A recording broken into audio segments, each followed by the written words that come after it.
అందరికీ ప్రభు అయినటువంటి యేసుక్రీస్తు నామంలో వందనాలండి. ఈరోజు మనము మిషనరీ జిమ్ ఎలియట్ జీవిత చరిత్రను తెలుసుకుందాం.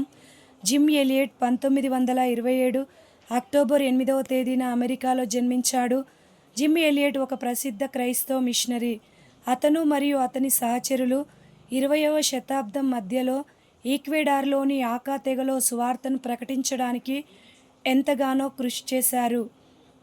1952లో జిమ్ ఎలియట్ తన భార్య ఎలిజబెత్ ఎలియట్తో కలిసి ఈక్వెడార్కు వెళ్ళారు. అక్కడ ఇతర మిషనరీలైన నేట్ సెంట్, ఎడ్ మెక్యూలీ, పీటర్ ఫ్లెమింగ్ మరియు రోస్ యుడేరన్లతో కలిసి ఆకా తెగను చేరుకోవడానికి ప్రయత్నం చేశారు.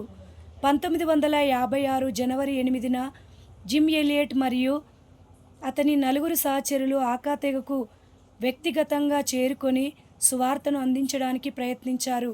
ఈ ప్రయత్నంలో ఆకా తెగ సభ్యుల దాడికి గురై 5 మిషనరీలు మరణించారు. జిమ్ ఎలియట్ భార్య ఎలిజబెత్ మరియు మిషనరీ బృందంలోని వారి భార్యలు, పిల్లలతో కలిసి ఆ తెగ మధ్యకు వెళ్ళారు. ఆకా తెగలో అనేక మంది క్రైస్తవ్యంను స్వీకరించి హింసను విడిచిపెట్టారు.